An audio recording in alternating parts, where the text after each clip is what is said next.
Երևանի ավագանու նիստին հերթական անգամ համոզվեցինք, որ մեր քաղաքային իշխանությունը կարող է լինել ամեն ինչ բացի քաղաքային իշխանությունից։ Նիստն ընթացքի մեջ էր, բայց տրանսպորտի բարեփոխման, աղբի խնդրի լուծման, խցանումների վերացման կամ վթարային շենքերի մասին քննարկումների փոխարեն ավագանին որոշեց երևանցիներին մատուցել մարտեր առանց կանոնների ավագանու հատուկ թողարկումը։ Ամեն ինչ սկսվեց, երբ փոխքաղաքապետ Արմեն Փամբուխչյանի հայտարարությունը լցրեց բաժակը։ Իսկ հետո ՔՊԱ-ական ավագանու անդամներից մեկը որոշեց, որ քաղաքական բանավեճի ամենահզոր փաստարկը ջրի շիշն է, որը նետվեց Մայր Հայաստան խմբակցության անդամի ուղղությամբ ու դրանից հետո դահլիճում սկսվեց օրվա գլխավոր մշակութային ծրագիրը։ Հնչեցին մտավոր ժառանգության գոհարներ. «Լսի արա, դավայ ստուգ, արի ստեղ արա, դուրս արի կասեմ» ու էլի բազմաթիվ արտահայտություններ։ Կինուն ավելի համեմվեց, երբ պայքարին միացան նաև կանայք, փոխադարձ հայհոյանքներով,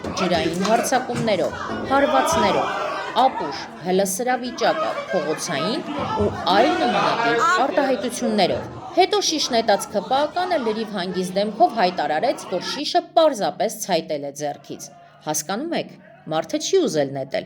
ուղղակի ցայտել է, այնպես ինչպես նախընտրական խոստումներն ու պատասխանատվությունը։ Հետո պարզվեց, որ ամբողջ այս գործողությունն արվել էր ուղղակի հանդարտության կոչ անելու համար։ Ինչպես կասեր Մեծն Թումանյանը, «Էլ գող կատու, էլ քաչալ շուն», ասացին մինչև վերջ, ներկայացան մինչև վերջ եւ այս նույն դահլիճում, որտեղ ժողովուրդը տարիների ընթացքում արդեն ամեն տեսակ կինո տեսել էր եւ թվում էր այլևս ոչնչից չի զարմանա, կարողացան հերթական անգամ զարմացնել մինչև վերջ։ Ընտրություններից ընդամենը 2 շաբաթ անց իշխանական թիմը կարծես ներկայացրեց իր նոր քաղաքական կարգախոսը։ Մենք շատ ենք, դուք համակերպվեք։ Նայում ես այս ամենին ու մտածում, միթե սրանք են այն մարդիկ, որոնք պետք է լուծեն Երևանի տրանսպորտի, աղբահանության, կանաչ տարածքների, վերելակների, վթարային շենքերի, խցանումների ու հազար ու մի խնդիրները։ Բայց արդարության համար պետք է խոստովանել, որ նիստն ամբողջությամբ անարդյունավետ չէր։